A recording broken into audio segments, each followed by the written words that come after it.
الرجیم بسم اللہ الرحمن الرحیم الحمد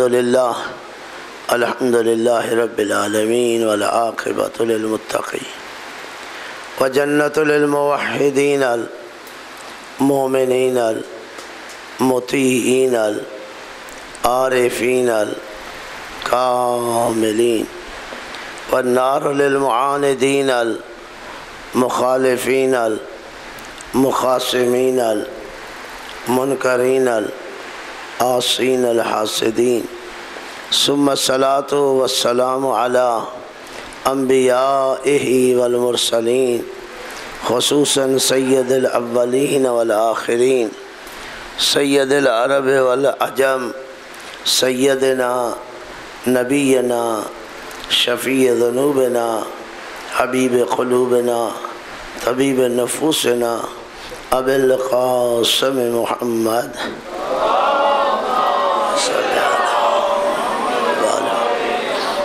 وعلى آل بیتہ الطیبین الطاہرین المعصومین المنتخبین المنتجبین من یومنا ھذا الى یوم الدین وبعد یوم الدین ولعنۃ الدائمۃ الابدیہ علی اعدائہم ملعونین اجمعین من اول یوم العداوۃ الى یوم الآخر وبعد یوم الآخر اما بعد فقد قال اللہ تعالی فی کتابہ المجید وفرقانہ الحمید وهو أصدق الصادقين قوله الحق بسم الله الرحمن الرحيم أفحسبتم أنما خلقناكم عبثا وأنكم إلينا لا ترجعون صلوات پڑھیے بحق محمد۔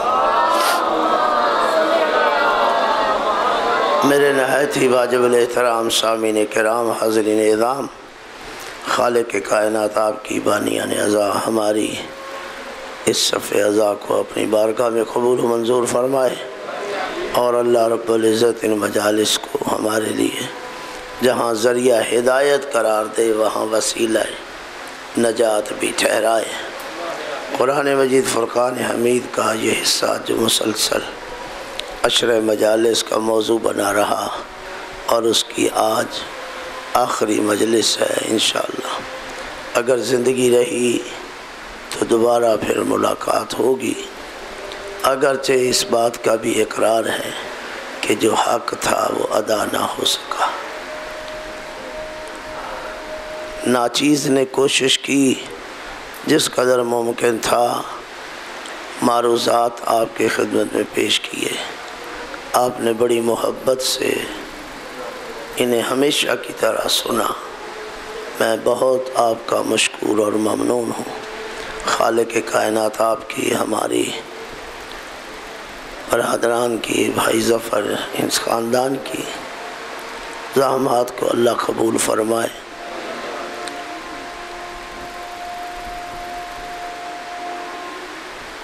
ظاہر ہے اب ترجمہ نہ بھی کیا جائے تو سب دوستوں کے ذہن میں ہے کہ اللہ نے کیا ارشاد فرمایا کہ ہم نے تمہیں بیکار پیدا نہیں کیا اور تمہیں ایک نہ ایک دن لوٹنا ہے،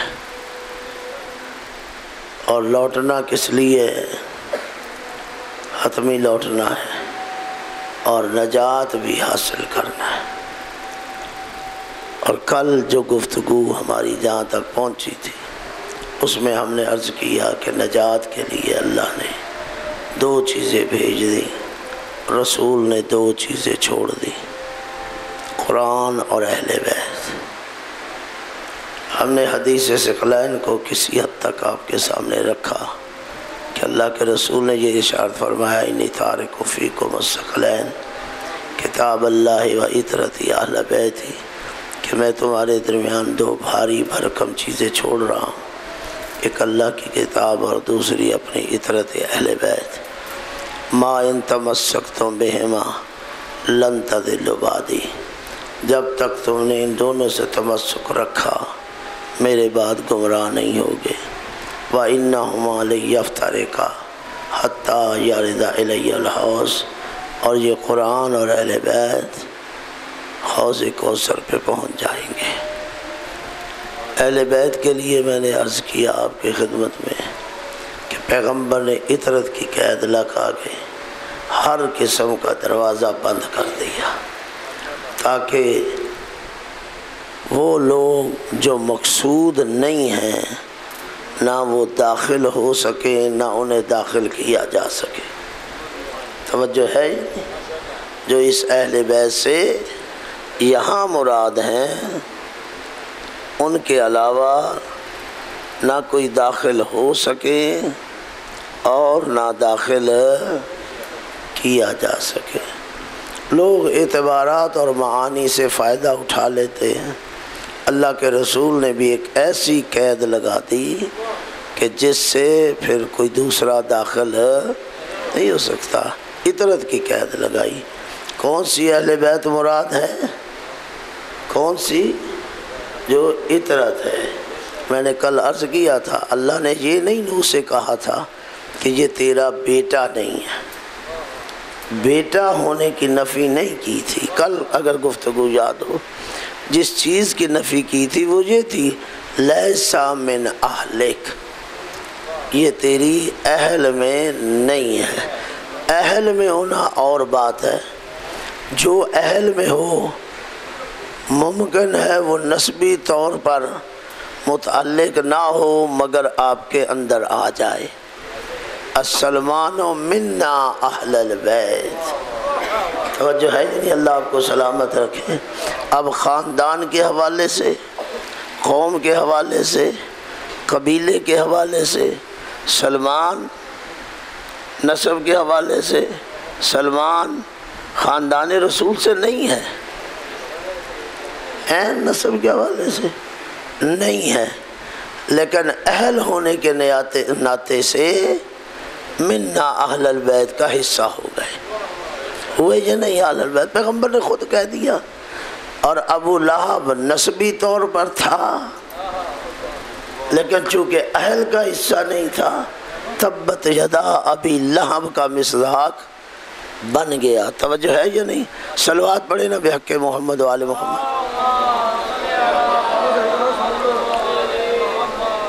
اللہ آپ کو سلامت رکھے۔ تو ابو لہب جو حقیقی چچا تھا وہ اہل بیت کا حصہ نہیں بن سکا، اہل کا حصہ نہیں بن سکا، لیکن سلمان جو قوم اور قبیلے سے بھی نہیں تھا وہ داخل ہو جاتا ہے۔ اچھا یہ بھی دیکھ لیجئے سلمان کو امت نے نہیں داخل کیا اور ابو لہب کو امت نے خارج نہیں کیا، نہیں غور فرمایا۔ سلمان کو امت نے داخل نہیں کیا اہل بیت میں، اور ابو لہب کو امت نے خارج نہیں کیا۔ اور رسول داخل کر رہے ہیں سلمان کو، اللہ ابو لہب کو خارج کر رہا ہے۔ یعنی اہل بیت میں بھی وہ آ سکتا ہے جسے اللہ داخل کرے۔ توجہ ہے یعنی اللہ آپ کو سلامت رکھے۔ اگر اللہ اور رسول ہی ماننے کو تیار نہیں تو پھر کسی کی کیا؟ اب مجھے وہ واقعہ نہیں پڑھنا، آپ کے ذہنوں میں موجود ہے۔ یہ ایک دفعہ نہیں کئی دفعہ رسول اسلام نے اپنی اہل بیت کی وضاحت کی ہے، ایک سے زیادہ مرتبہ وضاحت کی۔ اگر آپ کتابیں پڑھیں تو آپ کو مل جائے گا، ایک سے زیادہ مرتبہ۔ موبائل میں بھی تو یہی کیا تھا، اللہم ہؤلاء اہل، اے اللہ یہ میرے اہل بیت ہیں۔ اور وہاں کون تھے؟ یہی 5 افراد تھے، کوئی اور تو نہیں تھا۔ اچھا بات عجیب ہے، ذرا محبت فرمائیے، کم از کم 2 دفعہ تو آپ کو یاد ہوگا۔ ایک دفعہ یہ گھر میں بات کی گئی، ایک دفعہ یہ گھر سے باہر بات کی گئی۔ میں 2 موقع رکھ رہا ہوں، ایک مباہلے کا موقع آپ کے سامنے رکھا، میدان عام دنیا دیکھ رہی، عیسائی بھی کھڑے ہیں اور مسلمان بھی کھڑے ہیں، بلکہ مسلمانوں کو دور کر کے رسول نے کھڑا کر دیا، کہا دیکھو قریب نہیں ہونا، توجہ ہے یعنی اللہ آپ کو سلام، مسلمانوں کو بھی کہا قریب نہیں ہونا، اس لیے کہ جھوٹوں پہ پڑھنی ہے لعنت، توجہ ہے یعنی اللہ آپ کو سلام، جھوٹوں پہ پڑھنی ہے لعنت، تو کہیں ایسا نہ ہو جائے کہ اس عذاب کا شکار تم بھی ہو جاؤ، توجہ ہے یا نہیں، یہ عذاب تم پر بھی آ جائے، اس لیے دور ہو جاؤ۔ اب جو سامنے اللہ کے رسول نے رکھے وہ 5 فرد تھے، خود رسول کی ذات تھی، ذرا محبت فرمائیے گا، خود رسول کی ذات تھی، علی تھے، جناب زہرا تھی، حسنین تھے، اور پھر کہہ دیا یہ میرے اہل بیت ہیں، اللہ یہ میرے اہل بیت ہیں، یہ میدان میں دکھایا، اور گھر میں کب دکھایا؟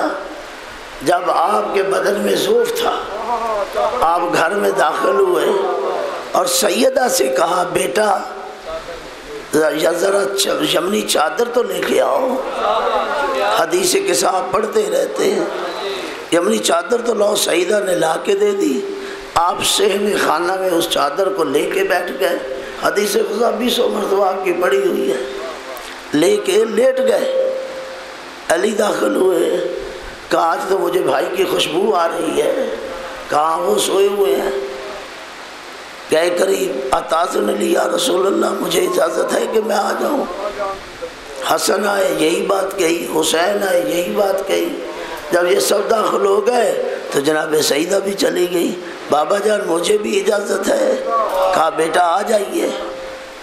اب جب چاروں داخل ہو گئے تو آپ نے چاروں چادر کے چاروں گوشوں کو مضبوطی سے پکڑ کے دبا لیا، گھر کے اندر پھر حصار بنا دیا، نہیں غور فرمایا، توجہ ہے یعنی گھر کے اندر پھر حصار بنا دیا، اور وہاں یہ کہا اللہم ہؤلاء اہل بیتی، اے اللہ یہ میرے اہل بیت ہے، 2 جگہ میں نے آپ کے سامنے رکھ دی، گھر میں بھی حصار بنا کے بتایا، کل کو کوئی گھر والا دعویٰ نہ کرے،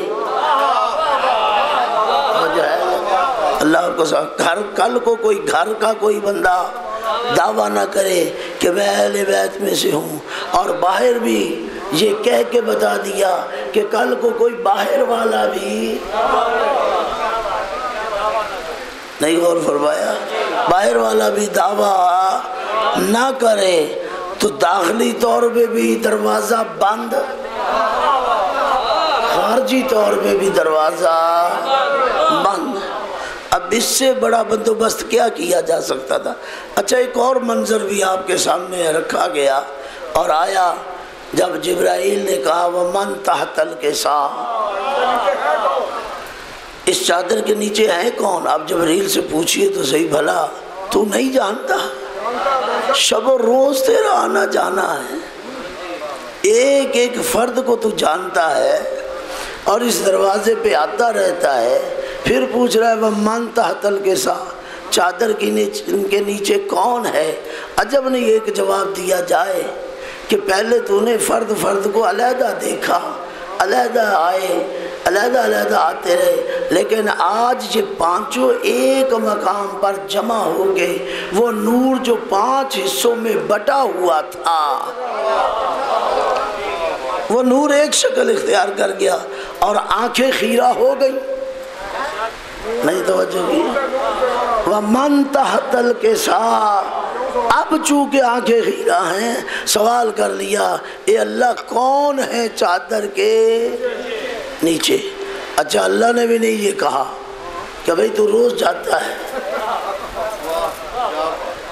اگر جبرائیل نہیں پوچھا تو اللہ ہی کہہ دے کہ تو روز جاتا ہے، یہ وہی ہے، لیکن اللہ نے بھی ایک پورا خطبہ دے دیا، نہیں غور فرمایا، پوچھا تو اتنا ہی تھا نا کہ چادر کے نیچے کون ہے؟ اب اللہ موسیٰ جیسا نبی تو نہیں تھا نا، اللہ تھا، موسیٰ سے جب پوچھا گیا کہ تیرے ہاتھ میں کیا ہے، کہہ دیتا عصا ہے، بات ختم ہو جاتی. نہیں، یہ نہیں کہا، بلکہ ایک لمبی تقریر کی کہ یہ میرا عصا ہے، اس کو میں اس لیے رکھتا ہوں اور یہ کرتا ہوں، یہ کام لیتا ہوں، لمبی چوڑی بات کر دی. اس موسیٰ سے جب پوچھا گیا جی کیوں اتنی لمبی چوڑی بات کی ہے، کہا جانتے نہیں اللہ سے بات کر رہا تھا، موقع مل گیا. توجہ فرما رہے، موقع مل گیا، بات کو لمبا کر دیا ہے تاکہ زیادہ سے زیادہ اللہ سے ہم کلام رہ سکوں. موسیٰ کی خواہش ہے کہ اللہ کے ساتھ زیادہ سے زیادہ کلام کر سکوں. ادھر اللہ کی خواہش یہ ہے کہ جبرائیل پوچھتا ہے وَمَنْ تَحْتَ الْقِسَا، اللہ کی خواہش یہ ہے کہ زیادہ سے زیادہ ان کی منزلت بیان کر سکوں.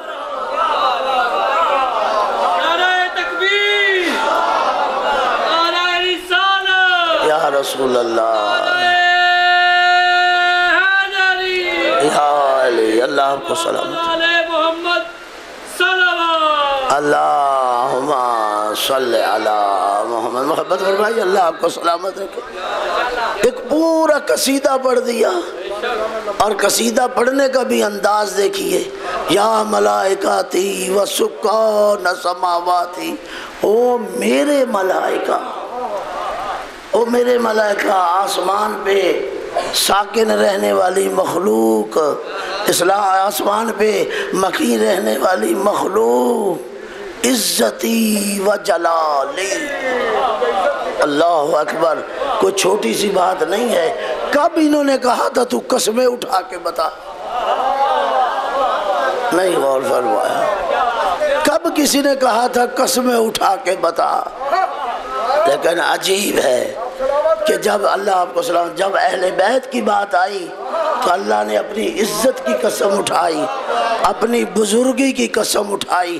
اگر تمہاری نگاہ میں، اچھا عجیب بات ہے کسی اور چیز کی، حالانکہ اللہ نے قرآن میں 20 قسمیں اٹھائی ہیں. والعصر، عصر خاص کی قسم، والشمس والضحا والقمر اذا طلعا والنہار اذا جلاها واللیل اذا، کئی جگہ قسمیں اٹھا، 11 قسمیں یہاں اٹھا رہا ہے. والتین والزیتون وطور سینین وہذا البلد امین ووالد وما ولد.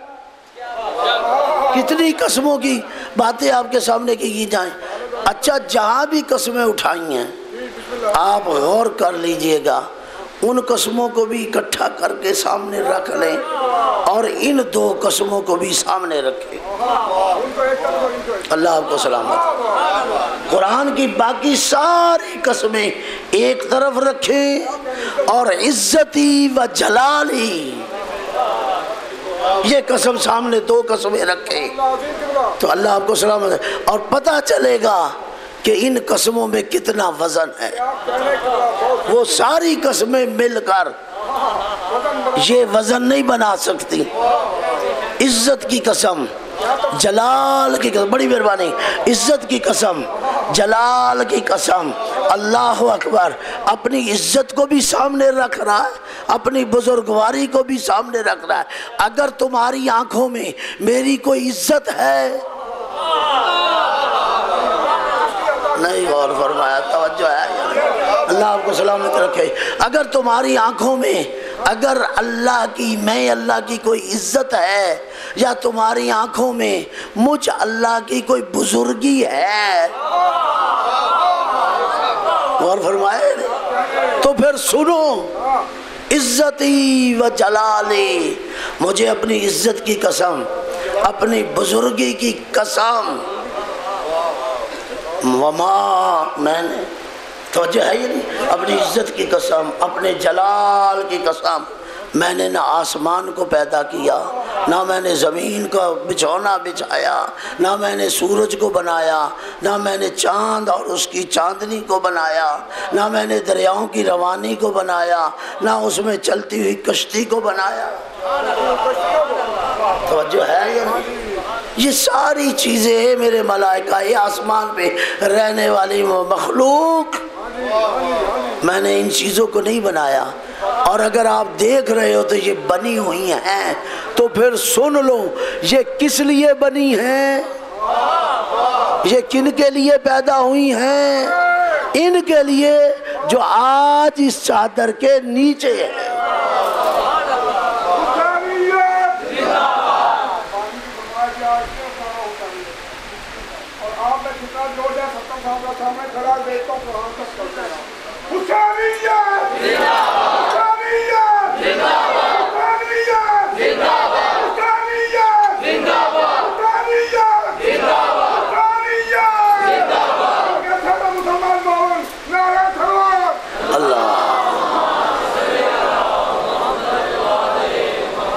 عزتی و جلالی انی ما خلقت سمعا مبنیتا ولا ارضا مدحیتا ولا قمرا منیرا ولا شمشا مزیتا ولا فلکا یدور ولا بحر ولا فلکا یسری الا فی محبت۔ یہ اگر ساری چیزیں بنی ہیں تو ان کی محبت میں، نہیں غور فرمایا، ان کی محبت میں، تو جب اللہ ان کی محبت میں کائنات کو پیدا کر سکتا ہے تو پھر جو ان کے ساتھ دشمنی کرے کیا انہیں جنت میں بھیجے گا؟ اللہ آپ کو سلامت۔ اگر پوری کائنات ان کی محبت میں پیدا ہوئی ہے تو پھر جو ان کے ساتھ دشمنی کر رہے ہیں کیا اللہ انہیں جنت میں بھیجے گا؟ کیا بہشت ان کا مقام ہوگا؟ توجہ ہے یا نہیں؟ غور فرما رہے ہیں؟ تو ان 5 کے لیے بنایا۔ وہ 5 کون تھے؟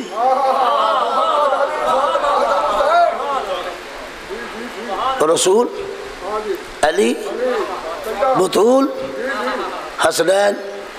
تو میں نے کہا ایک دفعہ باہر دکھایا، ایک دفعہ اندر دکھایا، ہاں جی، تاکہ باہر والے بھی دیکھ لیں، گھر والے بھی دیکھ لیں۔ گھر کے اندر حصار بنا کے بتایا کہ گھر والے بھی اس میں داخل، اس میں وہی ہیں جو ہیں۔ اچھا عجیب ہے، جب جبرائیل نے یہ سنا تو کہا اللہ پھر مجھے بھی اجازت ہے۔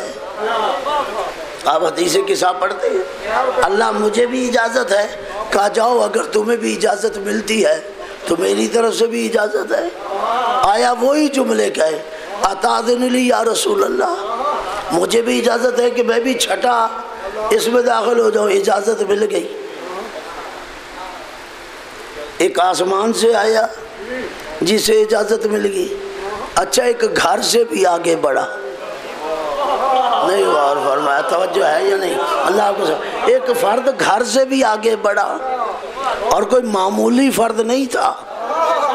جناب خدیجہ کے بعد دوسری با عظمت بی بی جناب ام سلمہ، نہیں غور فرمایا۔ جائیے پڑھیے، جناب خدیجہ کے بعد جو مقام جناب ام سلمہ کا ہے نا ازواج پیغمبر میں، کسی کا نہیں ہے۔ وہ بھی آگے بڑھی، نہیں غور فرمایا۔ وہ بھی آگے بڑھی جنہیں عملاً حسنین نے نانی کہا۔ توجہ ہے یا نہیں؟ آگے بڑھی اور بڑھ کے کہا کہ یا رسول اللہ مجھے بھی اجازت ہے۔ عجیب بات ہے، رسول نے کہا انت علی الخیر۔ چادر میں اجازت نہیں دی، کہا چادر کے باہر ہی تیری بہتری ہے۔ غور فرمایا، انت علی الخیر۔ ام سلمہ تو چادر کے باہر ہی خیر پر ہے۔ یہ بھی بتا دیا کہ ام سلمہ خیر پر بھی ہے، اور یہ بھی بتا دیا کہ تو چادر کے اندر نہیں آ سکتی۔ نہیں، میں اب بڑے پردے سے بات کروں گا۔ تو جب اتنی باعظمت بی بی خیر پر ہوتے ہوئے، بس اس سے زیادہ خیر پر ہوتے ہوئے داخل نہیں ہو سکتی۔ بھئی توجہ ہے نہیں، غور نہیں فرما رہے۔ خیر والی بی بی بھی داخل، جہاں خیر بھی نہیں آ سکتا تو وہاں شر کیسے آ جائے گا؟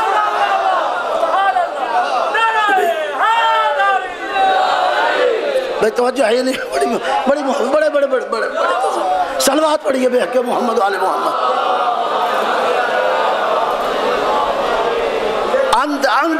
انت علی الخیر، میں سمجھ گیا ہوں، انت علی الخیر، آپ ہی میری بات سمجھ جائیے، انت علی الخیر، تو خیر پر ہے۔ اچھا جو آیا تھا آسمان سے اسے داخل کر لیا، جو گھر سے اور زمین سے آئے اسے کہیں باہر ہی روک دیا۔ اچھا عجیب بات ہے، جو یہاں سے آ رہا ہے وہ بشر محض ہے، بشر محض، خالص بشر، اور جو وہاں سے آ رہا ہے وہ نور محض ہے۔ پہلے بھی چادر کے اندر نور ہے، نور ہے یا نہیں؟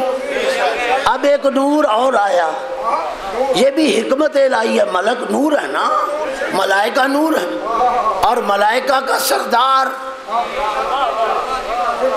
سید الملائکہ ہے یا نہیں؟ چادر میں داخل ہو گئے، سید الملائکہ چادر میں داخل ہو گئے، نور ہیں۔ تو پھر مجھے بتائیے، جب اہل بیت کا تذکرہ ہوتا ہے تو چادر کے اندر یہ نور آ کر بھی اہل بیت میں شامل نہیں؟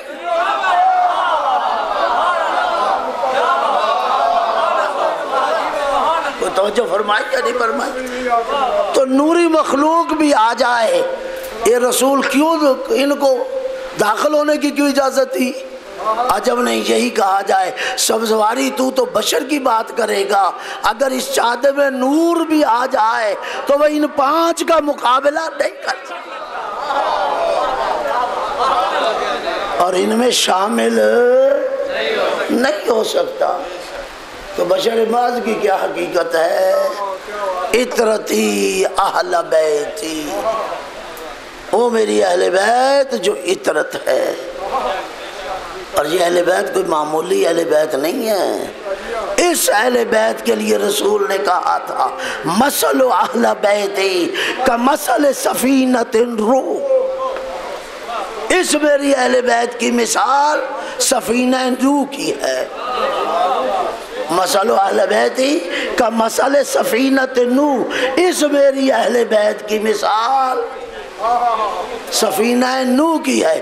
بات یہاں نہیں روکی، بات کو آگے بڑھایا، چونکہ ہمیں نجات کی ضرورت ہے، ہماری بحث نجات تک چلی آ رہی ہے، ہمیں نجات کی ضرورت ہے۔ تو پھر سن لو، مثل اہل بیتی کا مثل سفینۃ نوح، میرے اہل بیت کی مثال کشتی نوح کی ہے۔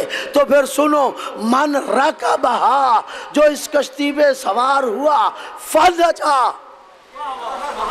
وہ نجات پا گیا، ومن تخلف عنہا، جو اس پہ سوار نہیں ہوگا، ضل فغرق وہوا، وہ گمراہ ہو گیا، وہ تباہ ہو گیا، وہ برباد ہو گیا۔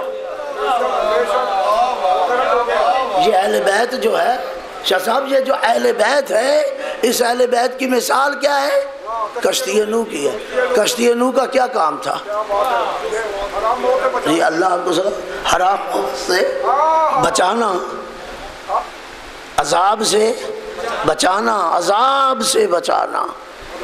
وہ عذاب جو اللہ نے اب بھیجنا تھا، کہہ دیا بنا لے کشتی، لیکن یاد رکھ یہ جو کشتی بنانی ہے ہماری آنکھوں کے سامنے بنانی ہے، ہماری وحی سے بنانی ہے، جہاں جہاں ہم جیسے جیسے کہتے رہیں ویسے کشتی بنانی ہے، ہماری آنکھوں کے سامنے، ہماری وحی کے مطابق۔ تو آنکھوں کے سامنے بنی، وحی کے مطابق بنی، جو پھٹا ہم جہاں کہیں وہیں لگانا، نہیں غور فرمایا، جو تختہ ہم کہیں وہیں لگانا ہے۔ تو جب نبی کو ایک تختہ بھی اپنی مرضی سے ادھر ادھر لگانے کی اجازت نہیں، اور فرمایا تو رسول اپنی کشتی چھوڑ کے جا رہا ہے اپنی مرضی سے، اس میں اللہ کی وحی نہیں؟ اگر ابھی بھی نہیں سمجھے تو میں بات کہنا چاہتا ہوں میرے دوستو، جب یہ کشتی بغیر وحی کہ نہیں بنتی تو اہل بیت جیسی کشتی بغیر وحی کے آ رہی ہے۔ اس کشتی نے تو فقط دنیا کے طوفان سے بچانا تھا، اس کشتی نے آپ کو دنیا اور آخرت میں بچانا ہے۔ دنیا میں بھی نجات نہیں، غور فرمایا، آخرت میں بھی نجات۔ ہاں جی، من رکبہا، اللہ آپ کو سلامت، من رکبہا فنجا، جو سوار ہو گیا نجات پا گیا۔ نجات کی شرط ہے سوار ہونے والے کے ساتھ۔ نجات کی شرط کس کے ساتھ ہے؟ خدا آپ کو سلامت رکھے۔ جو سوار ہوگا اس کے لیے نجات ہے، جو سوار نہیں ہوگا اس کے لیے نجات نہیں ہے۔ تو اب اگر کوئی کشتی پہ سوار نہ ہو، کھڑے ہو کے قصیدہ پڑھتا رہے، تعریفیں کرتا رہے کشتی کی، قصیدے پڑھتا رہے کشتی کے، نعرے کشتی کے حق میں لگاتا رہے، نہیں توجہ کی، کشتی کے حق میں نعرے بھی لگائے، کشتی پہ سوار بھی نہ ہو، قصیدے بھی پڑھے، نعتیں بھی گائے، نہیں غور فرمایا توجہ ہے یا نہیں؟ قصیدے بھی پڑھے، نعتیں بھی گائے اور نعرے بھی لگائے، مگر سوار نہ ہو، تو مجھے بتائیے ان قصیدوں کا کیا فائدہ، ان نعتوں کا کیا فائدہ، ان نعروں کا کیا فائدہ؟ اچھا، نعت غلط تو نہیں کہہ رہا نا، قصیدہ غلط تو نہیں پڑھ رہا، حق گوئی ہے، نعرہ لگا رہا غلط تو نہیں لگا رہا، نعرہ غلط نہیں ہے، قصیدہ حق گوئی ہے، جھوٹ نہیں ہے، نعت صحیح کہہ رہا ہے، غلط نہیں کہہ رہا، لیکن غلط نہ کہنے سے نجات نہیں ہے۔ نجات تبھی ہوگی جب کشتی پہ سوار ہوگا۔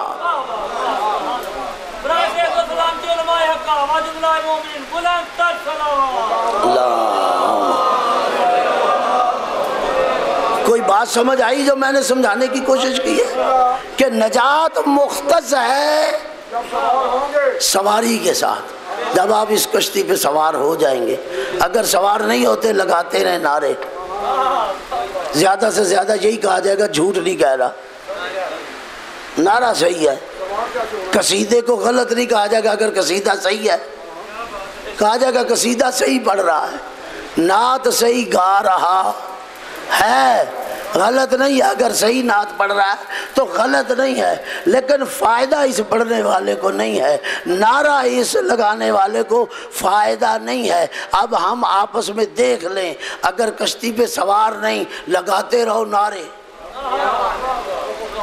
پڑھتے رہو قصیدے، گاتے رہو نعتیں، اگر نجات پانا ہے تو کشتی پہ سوار ہونا ہوگا۔ نجات بغیر کشتی پہ سوار ہونے کے نہیں ہے۔ سید العلماء نقد صاحب کی بات کر رہا ہوں، اپنی نہیں، قبلہ فرماتے ہیں جب انسان کشتی پہ سوار ہوتا ہے نا، دو چیزیں اسے حاصل ہوتی ہیں، ایک یہ کہ حرکت اب اس کی نہیں رہتی، جب وہ کشتی پہ بیٹھ جاتا ہے اب جو حرکت ہے وہ کشتی کی ہے، چل کشتی رہی ہے، بندہ نہیں چل رہا، بندہ کشتی میں بیٹھا ہے، چل نہیں رہا، حرکت کشتی کی ہے، اور سکون اور ٹھہراؤ بھی کشتی کا، جہاں کشتی رکے گی کشتی رکی ہے، آپ یہ نہیں کہہ سکتے بندہ رکا ہے، تو سکون اور حرکت کس کی ہے؟ کشتی کی۔ قبلہ فرماتے ہیں اگر آپ کشتی اہل بیت پہ سوار ہیں تو اس کو پہچاننا کوئی مشکل نہیں ہے، اپنی حرکت اور سکون کی طرف دیکھ لیں، اگر حرکت تمہاری نہیں، اگر سکون تمہارا نہیں بلکہ اہل بیت کی حرکت میں حرکت ہے اور اہل بیت کے سکون میں سکون ہے، تو پھر تو تم ہو سوار۔ اللہ آپ کو سلامت رکھے، بڑی مہربانی، خدا آپ کو سلامت، تو پھر تو تم ہو اب ظاہر ہے اہل بیت کی کشتی اس بھٹوں کی طرح تو نہیں کہ اب وہ بھٹے لگ گئے ہیں اور آپ باقاعدہ لکڑی کی کشتی بن کے آگے اب سوار ہو گئے، نہیں، یہ مسئلہ اہل بیتی کا مسئلہ سفینۃ نوح، یہ اہل بیت کی کشتی پہ سوار ہونے کا معنی یہ ہے کہ اپنے کردار کو اہل بیت کے کردار کے ساتھ جوڑو، اپنی رفتار کو اہل بیت کی رفتار کے ساتھ جوڑو۔ تمہاری آنکھ وہ نہ دیکھے جسے اہل بیت پسند نہیں کرتے، تمہارا کان وہ نہ سنے جسے اہل بیت سننے سے روکتے ہیں، تمہاری زبان وہ نہ بولے جس کی اہل بیت اجازت نہیں دیتے، تمہارے قدم وہاں نہ اٹھے جہاں اہل بیت تمہارا جانا پسند نہیں کرتے۔ یہ ہے سوار ہونے کا معنی۔ اگر تمہارے یہ کام ہی نہیں ہے تو پھر لگاتے رہو نعرے، پڑھتے رہو قصیدے، نجات نہیں ملے گی۔ جیسا ہاں جو کچھ مرضی کرو، نجات نہیں ملے گی۔ نجات تب ملے گی جب کشتی پہ سوار ہو جاؤ گے۔ چونکہ ٹائم نہیں ہے اور میں واقعاً کئی مطالب نہیں کہہ سکا، میری مجبوری ہے، میں آپ سے معذرت بھی چاہتا ہوں۔ جس کشتی کے پر نجات منحصر تھی اسی کشتی کو کاٹنا شروع کر دیا۔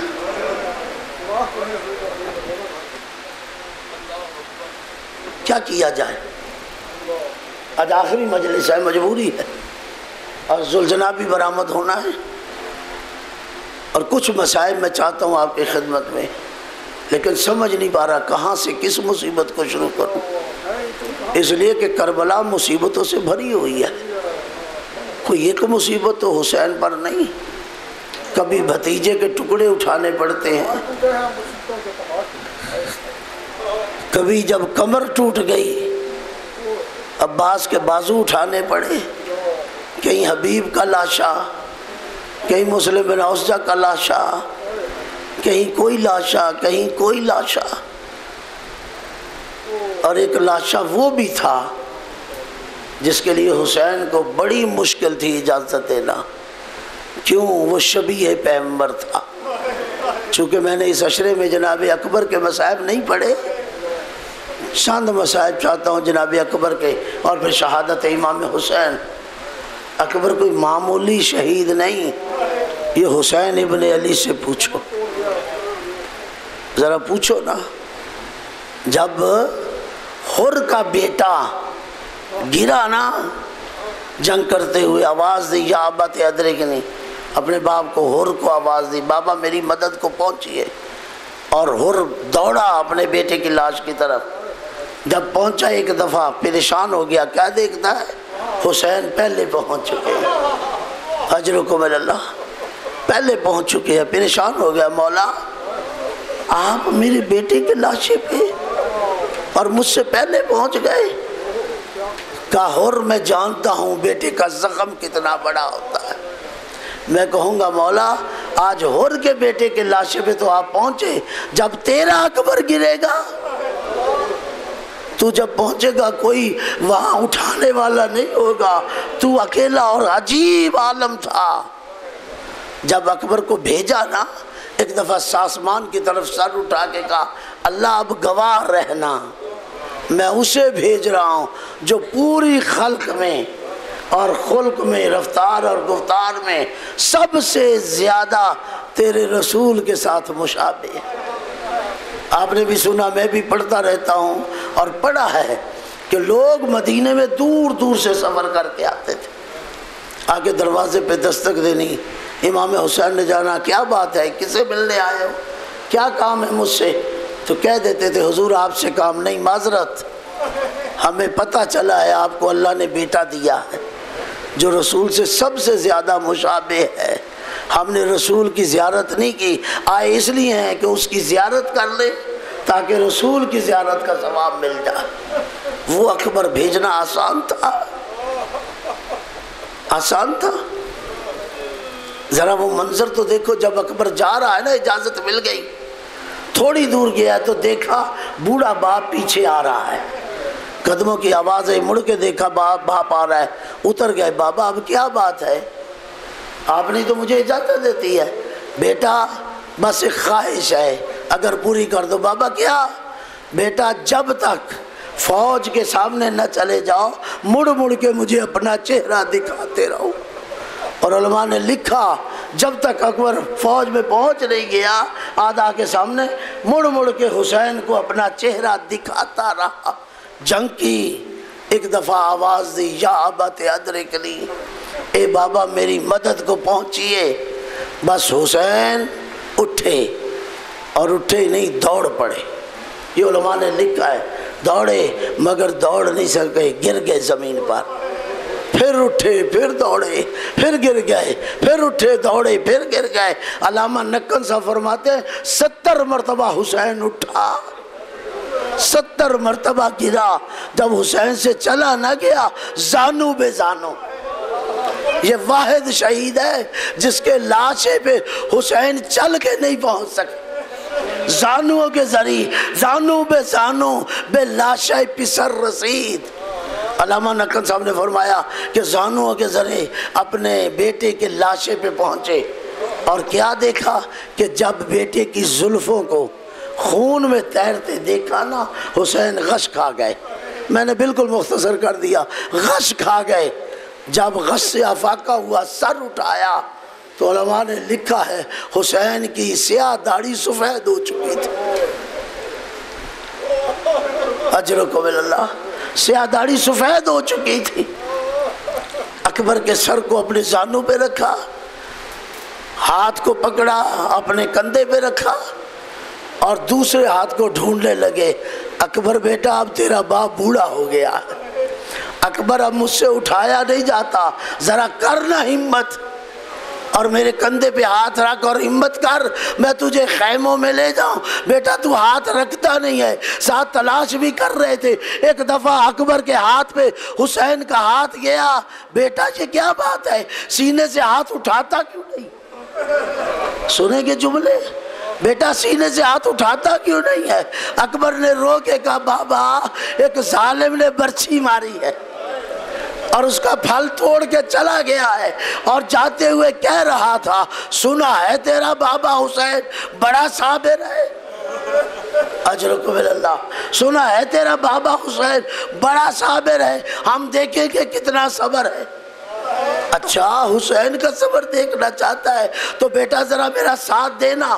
اپنا زانو رکھا اس اکبر کے سینے پہ اور دوسرا ہاتھ ڈالا برچھی پر اور آسمان کی طرف سر اٹھا کے برچھی کو کھینچتے ہوئے کہا اے دادا ابراہیم ذرا دیکھ، میرے آنکھوں پہ پٹی نہیں بندھی، میرے اسماعیل کے بازو پاؤں نہیں بندھے۔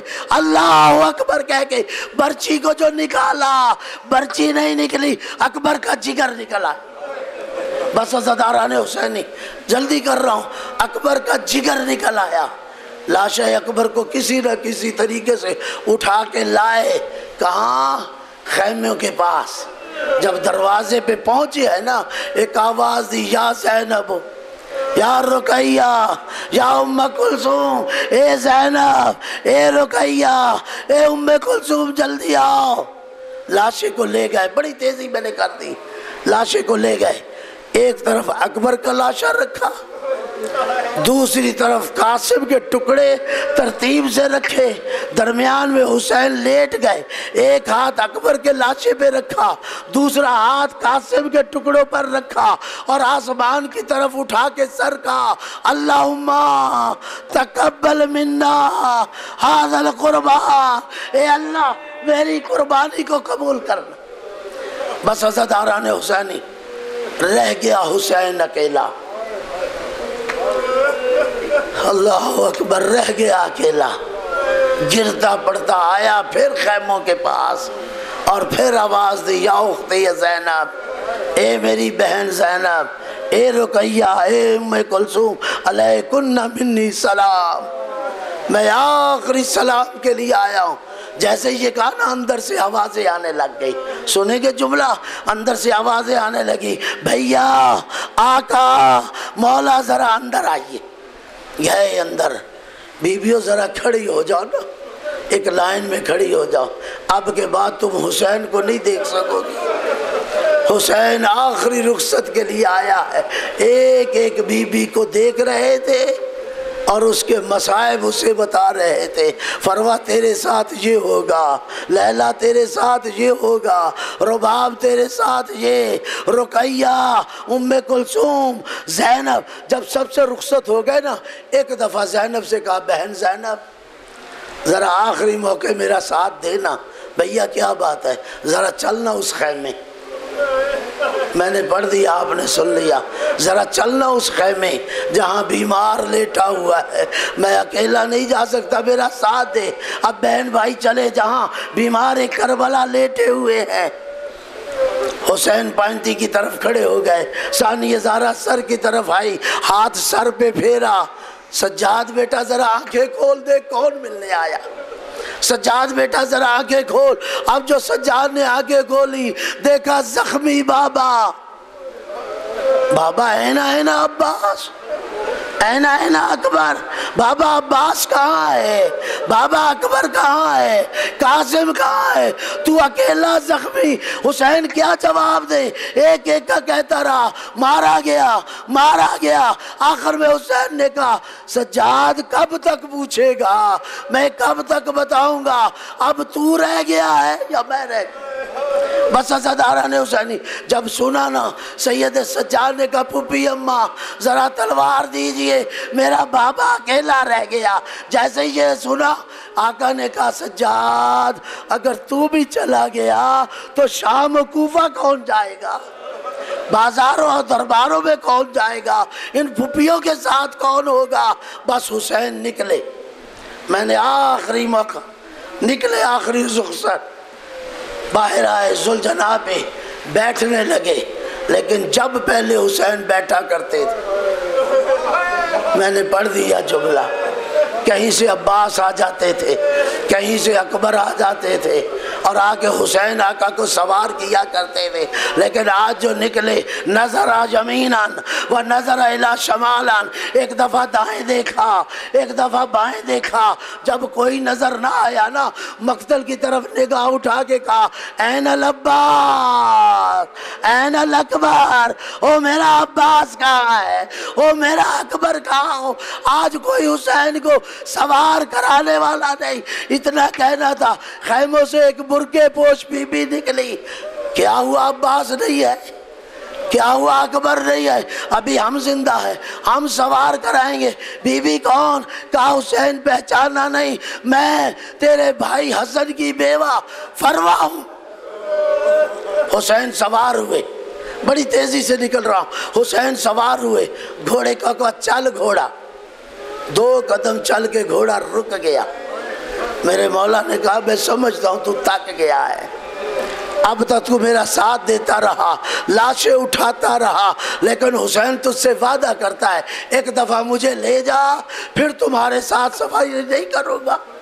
بس عزادار حسینی 2 منٹ بس مجھے دیجئے. اب جیسے گھوڑے کو کہا، گھوڑے نے ایک دفعہ میرے مولا کو دیکھا، ایک دفعہ اپنے قدموں کو دیکھا. مولا میں تو جانا چاہتا ہوں. اب جو دیکھا 4 سال کی سکینہ گھوڑے کی ٹانگوں سے لپٹ کے رو رو کے کہہ رہی ہے گھوڑا میرے بابا کو نہ لے جانا، جو گیا ہے وہ واپس نہیں آیا. بس عزادارہ نے حسینی چھوڑ دیا. میں نے جملہ تیزی سے، شاید سواری آ چکی ہے. حسین پہنچے، جنگ شروع کر دی. بالکل مختصر کر دیا، جنگ شروع کر دی. حسین جنگ کر رہا تھا. ایک دفعہ زمین و آسمان کے درمیان آواز آئی یا ایتھا النفس المطمئنہ ارجعی الی ربک راضیۃ مرضیہ. او میرے مطمئن نفس، اللہ تجھ پر راضی ہے، اگر تو بھی اللہ پر راضی ہے تو آپ میری طرف لوٹا. جواب دیا رضن بقضائہ و تسلیما لامرہ. اللہ حسین تیری رضا پہ راضی ہے، تیرے امر کو قبول کرتا ہے. تلوار کو نیام میں ڈالا، بس ڈالنا تھا. میں جملہ مختصر کر رہا ہوں. حسین زین سے زمین پہ آئے. لیکن امام زمانہ کی زیارت کا جملہ کہنا چاہتا ہوں. امام زمانہ کہتے ہیں میرا سلام ہو اس شہید پر جو نہ زین پہ تھا نہ زمین پہ تھا. نہ زین پر تھا نہ زمین پر تھا۔ علماء بتاتے ہیں حسین کہاں تھے؟ علماء بتاتے ہیں حسین کے اترنے کی جگہ اور تھی، قتل ہونے کی جگہ اور۔ حسین نیزوں اور بھالوں کے ذریعے اس مقام سے اس مقام تک لے جائے گئے۔ بس عزادارہ نے حسینی مختصر کر دیا۔ حسین گودال زمین پہ آخری سجدے میں پڑے ہیں۔ ایک دفعہ پسر سعد نے کہا فوج کی طرف مخاطب ہو کے، دیکھو تم میں سے کوئی باہر نکلے۔ وہ گودال زمین پہ حسین لیٹا ہوا ہے، اس کا سر کاٹ کے لے آئے۔ 2 قدم فوج پیچھے ہٹ گئی۔ حسین، پسر سعد، اب ہم سے حسین کا سر نہیں لایا جاتا، ہم نے اتنوں کو مار دیا، اب ہم سے سر نہیں لایا جاتا۔ جیسے یہ کہا نا، اور کہا ہمارے ساتھ ایک عیسائی گھوڑوں کو پالنے کے لیے آیا ہوا ہے، ان کی خدمت کے لیے اسے بھیجو۔ اسے تلوار دی گئی، کہا وہ جو گودال زمین پہ پڑا ہے اس کا سر کاٹ کے لے آؤ۔ اب یہ جا بھی رہا ہے اور سوچ بھی رہا ہے، یہ پتہ نہیں کون سا مظلوم ہے، یہ پتہ نہیں کون سا غریب ہے۔ اور جب پہنچ گیا نا قریب، کہا اے غریب من انتا، تو بتا تو ہے کون؟ امام کی طرف سے کوئی جواب نہیں ملا۔ پھر کہا اے غریب من انتا، تو کون ہے؟ جواب نہیں ملا۔ ایک دفعہ کہا غریب تمہیں ان تیرے شہیدوں کا واسطہ، بتا تو کون ہے؟ ایک کا واسطہ ڈالا، نہیں جواب ملا۔ ایک دم کیا خیال آیا، کہتا غریب تمہیں تیری اس بہن کا واسطہ جو دروازے پہ کھڑی ہے۔ جیسے یہ کہا نا، حسین نے سر اٹھا کے کہا انا حسین، میں حسین ہوں۔ کون حسین؟ میں رسول کا نواسا۔ کہا میں نے رات کو خواب دیکھا تھا، میرے عیسیٰ نبی آ رہے ہیں، ان کے ساتھ ایک بزرگ شخصیت ہے، اور وہ بزرگ جب میرے اوپر ان کی نگاہ پڑتی ہے تو عیسیٰ کو مخاطب کر کے کہتے ہیں عیسیٰ اسے کہو صبح میرے بیٹے کو قتل نہ کرے۔ کہا بتا وہ کون ہے؟ کہا تو نے نہیں پہچانا، وہ میرے نانا رسول خدا تھے۔ بس اتنا کہنا تھا، تلوار کو پھینکا، میرے مولا کے قدموں پہ سر رکھا، مولا مولا مجھے کلمہ پڑھائیے، اشہد ان لا الہ الا اللہ واشہد ان محمد الرسول اللہ۔ یہ آخری شہید ہے، حسین سے پہلے بڑھ کر حملہ کر دیا فوج یزید پر، مجھے کہتے حسین کو قتل کرو۔ بس عزادارہ نے حسینی اس سے زیادہ لمبا نہیں کر سکتا۔ حسین بھی مارے گئے، حسین شہید ہو گئے۔ ایک دفعہ زمین و آسمان کے درمیان آواز بلند ہوئی، قد قتل الحسین بکربلا، قد ذبح الحسین بکربلا۔ حسین کربلا میں قتل کر دیا گیا، حسین کربلا میں ذبح کر دیا گیا۔ بس آخری مرحلہ ہے۔ گھوڑے نے کیا کیا؟ میرے مولا کے خون سے اپنے چہرے کو رنگین کیا اور خیموں کی طرف دوڑ لگا دی۔ آ کے خیموں کے قریب آیا نا، زین جھکی ہوئی ہے، علم گرا ہوا ہے، اور سر کو خیموں کے دروازے پہ مار مار کے ظاہراً یہ بتا رہا ہے۔ ایک دفعہ بیویوں کی نگاہ پڑی، زینب نے کہا واہ حسینہ، واہ مظلومہ، او میرا بھائی مارا گیا، او میرا مظلوم بھائی۔ ماتم حسین۔